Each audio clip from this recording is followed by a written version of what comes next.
আমরা এতদিন যে শব্দগুলো পড়েছিলাম, যে অ্যালফাবেটের যে লেটার সাউন্ড, প্রত্যেকটা আলাদা আলাদা কি করছিলাম, সাউন্ড শিখেছি।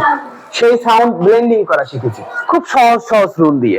সেই রুলস অ্যাপ্লাই করে আজকের টপিক সেট দেখবো কতগুলো ওয়ার্ড আমরা ওই সাউন্ড করে করে পড়তে পারি। ঠিক আছে, আচ্ছা আমরা একটু দেখি। ফার্স্ট লেটার আছে রিড, তাহলে রিড আছে কি এ ই ড, কি রিড।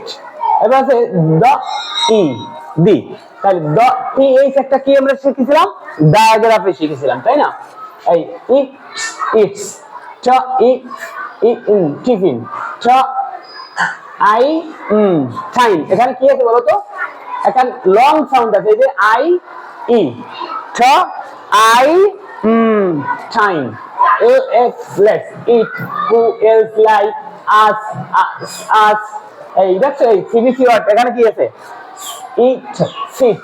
এখানে আছে কি একটা ভাওয়াল টিম আছে, এ এ দ এই অ্যাগেইন অ্যাগেইন। এবার কি কালকে আমরা যেটা করেছিলাম, কি করেছিলাম জানো, ডায়াগ্রাফ করেছিলাম। কি ডায়াগ্রাফ করেছিলাম, এস এইচ এর শ সাউন্ড, তাই না?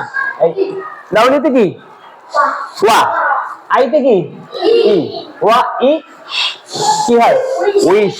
দেখছো এই হ্যাভ, এটা একটা ভাই যে ম্যাজিক, ইট একটা ভাই, এই have have have have have, এরকম। এই চিকেন, এটাও করা যাবে, তোমরা একটু হয়তো বা ধরতে কষ্ট হয়ে যাবে। যেমন সি এইচ কি চপ, এটা কি ডায়াগ্রামে পড়ছিলাম, সি এইচ মানে কি চ, চ ই, আবার সি কে তে পড়ছিলাম কি খ, তাহলে কি চ ই খ, চিকেন চিকেন। এবার কি বার্গার, এটাও করা যাবে, বার্গার। টিফিন, ফর, তাহলে হচ্ছে ইট, ইট দেন।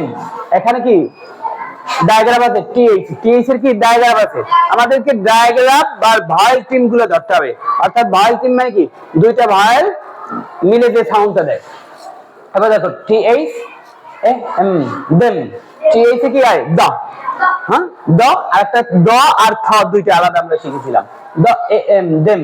এবার কি গ এটা গেট, ওই যে সিবিসি ওয়ার্ডে এট ফ্যাট এন্ড এন্ড, এটা শিখেছিলাম কোথায়, ই সি কেতে কি সাউন্ড দেয় খ, তাহলে এখানে কি হবে ই খ, সিট সিট ই ইস। এগুলো করা যাবে, একটু খেয়াল করলে হবে। এই দ ই এম ডায়াগ্রাম, এই তো ধরতে পারছি, ঠিক আছে, থ্যাংক ইউ।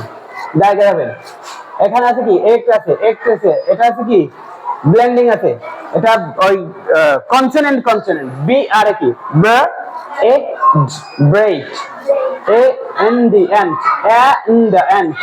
তারপর কি আছে মা ই মি, মা কি আই আই মাই।